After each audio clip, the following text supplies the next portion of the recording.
I was a player to be named later. Yeah. So I go to AAA. They also bring in a kid by the name of Mark Stripmatter, I believe. Mm-hmm. He came in and got brought in as well. Mm-hmm. Okay, because they were so short on catchers. They had everybody get hurt.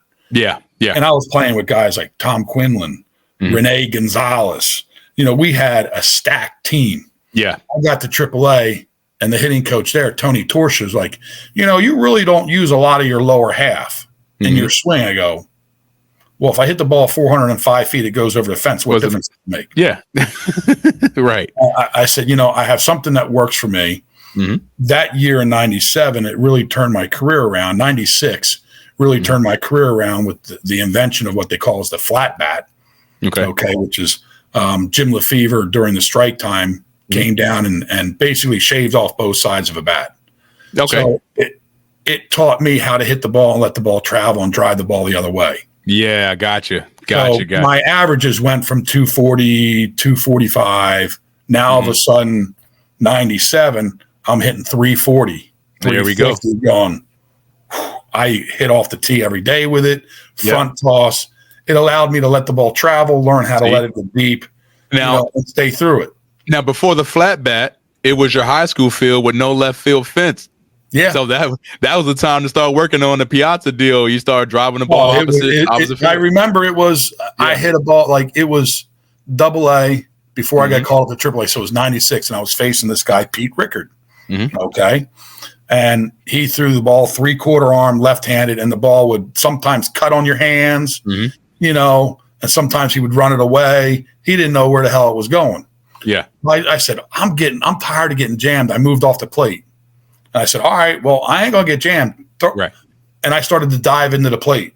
Yeah. Okay. And then I started hitting balls to right field. There we go. And then I started hitting balls to right center. Then all of a sudden, I hit my first home run to right field. I go, there we go. I got some power this way. Yes, sir. And then I still pull the ball a little bit, but I was far enough off the plate that I can get the barrel to the inside. Yeah. I would ultimately bait pitchers into throwing the ball on the outside part of the plate. Yep. Not needing to get it all the way out because they didn't think I could reach it. Yeah. There you go. So there you go. That's where hitting. I started learning at 96 how to hit the ball the other way. Mm-hmm. And then your average went from 220, 240 to 320, 340.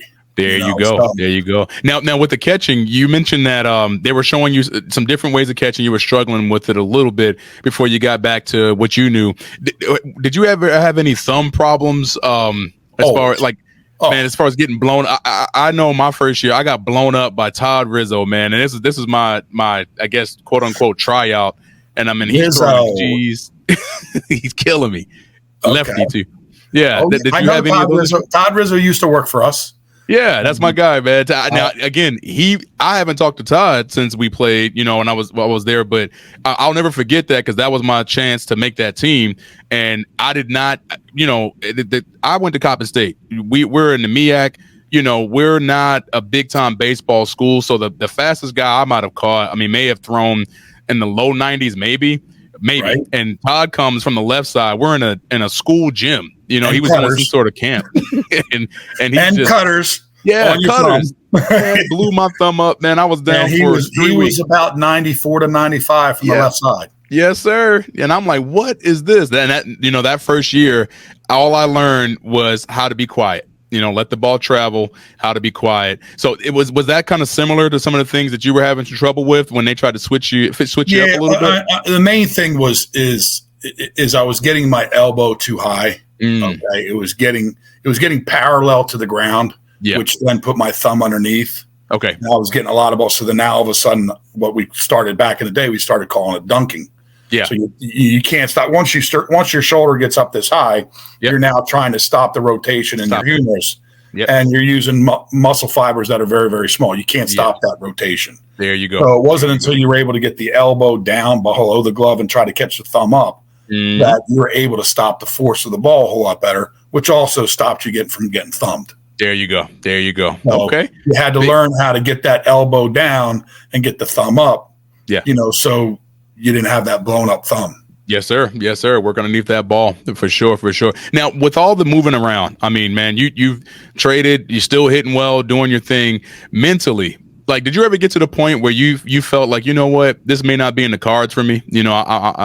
I'm doing well, but I'm not getting a fair shake at it, and I keep getting moved around. Did you ever get to that point before you got there? Mm-hmm. I knew it was a job, you know. So each year, you're playing, you're a free agent, you're making some extra money. Yeah. You're making anywhere from $6,000 to $8,000 a month. I'm like, that's good money. Yeah. You know, so you're like, all right, man, I'm doing it. I'm just going to keep working hard, and who the hell knows what happens? Sure. Yeah. Yes, sir. Did I ever think it would never happen? No, I always hoped it would happen. Did I ever think it was going to happen? No, to be honest with you. Yeah. But it didn't stop me from keeping working hard. So thank you for watching the FCO Show YouTube channel. Like and subscribe here to stay up to date with the latest highlights and clips and keep up with all things catching.